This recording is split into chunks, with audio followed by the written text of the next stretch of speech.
Hoy hablaremos de 15 cosas que no sabías sobre la cadena de custodia. ¿Qué es la cadena de custodia? Es el procedimiento de control que se aplica al indicio o evidencia material, ya sea vestigio, huella, medio de comisión, objeto material o producto relacionado con el delito, desde la localización por parte de la autoridad policía o agente del Ministerio Público, hasta que la autoridad competente ordene su conclusión, según se trate de la violación previa o proceso penal. Tiene como fin que dichos elementos materiales no se alteren, modifiquen, destruyan o desaparezcan.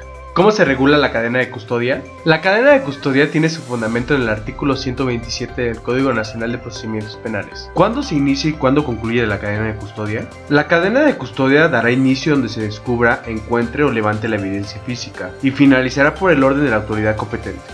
¿Qué es el registro de cadena de custodia? El registro de cadena de custodia es el formato en el que se sentarán nombres y firma de los servidores públicos y demás personas que de manera sucesiva intervengan en la cadena de custodia desde su inicio hasta el final, así como la descripción de los bienes, características de los mismos, lugar de los hechos y o del hallazgo, además aspectos relativos y relevantes para la etapa de verificación. ¿Qué información debe contener el registro de cadena de custodia? El registro de cadena de custodia debe contener número de carpeta de investigación, unidad administrativa responsable, número de registro, folio o llamado, ubicación e identificación del lugar con croquis, información sobre víctimas, detenidos, testigos o cualquier otra recabada en el lugar de los hechos y o del hallazgo, nombre completo, cargo y firma de los servidores públicos que intervinieron en la preservación del lugar. ¿Cuándo se rompe la cadena de custodia? Para evitar el rompimiento de la cadena de custodia, los servidores públicos que intervengan en las distintas fases deberán asentar la información correspondiente en el registro de cadena de custodia. Es decir, la cadena de custodia se rompe cuando no se registra todo lo que acontece a los indicios o evidencias. Esto significa que la cadena de custodia no se rompe cuando, por alguna razón, se modifica, altera o se pierde la evidencia, sino cuando dicha modificación, alteración o pérdida no se documenta en el registro de cadena de custodia. ¿Quiénes son los servidores públicos obligados a la cadena de custodia? Todos aquellos que entren en contacto con los indicios o evidencias relacionados con un delito están obligados a cumplir con las disposiciones relativas a la cadena de custodia. ¿Cuáles son las obligaciones de los servidores públicos que entren en contacto con los indicios o evidencias de delitos? Velar por la conservación de la autenticidad de los indicios mediante la aplicación de técnicas de la cadena de custodia, asentando la información sobre su intervención en los formatos correspondientes. ¿Cuáles son las responsabilidades por la ruptura de la cadena de custodia? Las responsabilidades pueden ser penales y administrativas. En el caso de que los servidores públicos que dolosamente causen la alteración de los indicios o evidencias, estos serán iniciados como probables responsables de delito contra la Administración de Justicia, descrito en la fracción 31 del artículo 225 del Código Penal Federal. ¿Cuáles son las etapas de la cadena de custodia? Los procesos que integran la cadena de custodia son: conocimiento de la comisión del delito, preservación del lugar de los hechos por los policías, procesamiento de los indicios o evidencias por las unidades de policía facultadas y o peritos dirigidos por el agente del Ministerio Público, continuidad de la cadena de custodia en sede ministerial, o sea, la integración de la carpeta de investigación, continuidad de la cadena de custodia en sede pericial, realización de las pruebas periciales, almacenamiento de los indicios o evidencias, terminación de la cadena de custodia. ¿Cuál es el objeto de la preservación del lugar de los hechos? Evitar cualquier intromisión indebida o inadecuada que pueda alterar, modificar, sustraer o dañar los indicios o evidencias que se puedan encontrar. Una adecuada preservación de los vestigios permitirá que el investigador no se equivoque al seguir la línea de investigación que lo lleven al descubrimiento de la verdad.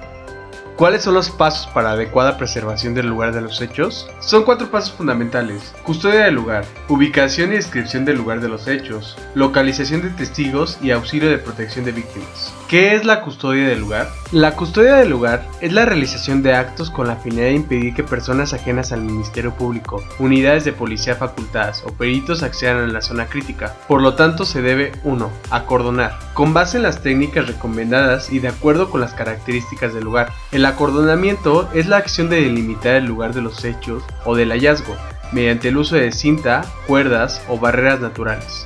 2. Establecimiento de vigilancia de acordonamiento. En caso de que la cinta amarilla no logre controlar al público, se deben colocar agentes de policía uniformados mirando hacia afuera del acordonamiento. 4. Puestos de control. Se establece en los casos en los que por las características del hecho delictivo, el lugar abarca una extensión considerable y requiere la presentación de distintas corporaciones, policía, bomberos, cuerpo de rescate, protección civil, etc. ¿Qué es la ubicación e identificación plena del lugar? Es la identificación plena del hecho delictivo, para lo que se deberán precisar la calle, el número interior y exterior y el número frente al cual se desarrollaron los hechos. Realizar una fijación fotográfica o videográfica descriptiva. Describir el lugar de lo general a lo particular y detalladamente por escrito o mediante el uso de diagramas o planos. Realizar una observación general del lugar, entendida esta como parte del proceso de la investigación. ¿Cómo se realiza la localización de testigos? Los agentes de la policía encargados de entrevistar a los testigos deberán obtener los datos para la identificación y ubicación de aquellos que no accedan por voluntad propia a comparecer inmediatamente al Ministerio Público, para que esa autoridad esté en posibilidad de localizarlos y citarlos a rendir su testimonio.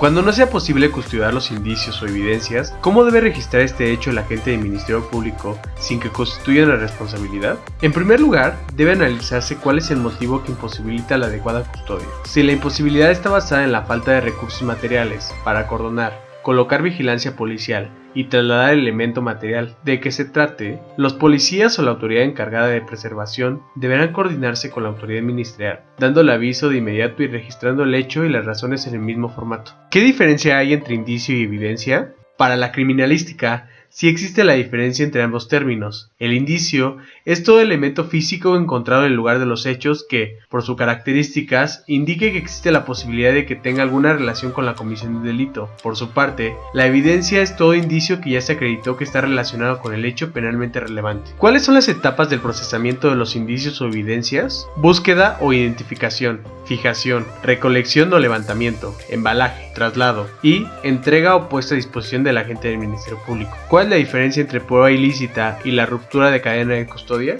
La diferencia radica en que la prueba ilícita es una prueba nula de origen, en virtud de que la autoridad vulneró los límites y requisitos que la ley establece para su obtención, violando con ello derechos fundamentales. Sin embargo, cuando se rompe la cadena de custodia, la evidencia solo pierde su valor si se alteró o modificó, de tal manera que pierde eficacia para probar el hecho de que se trate. La nulidad de la prueba solo se puede dar cuando se trata de una prueba ilícita, lo que significa que es una prueba inadmisible, sin excepción alguna. La ruptura de la cadena de custodia no tiene que ver con la admisibilidad de la prueba, sino con el valor probatorio de la misma.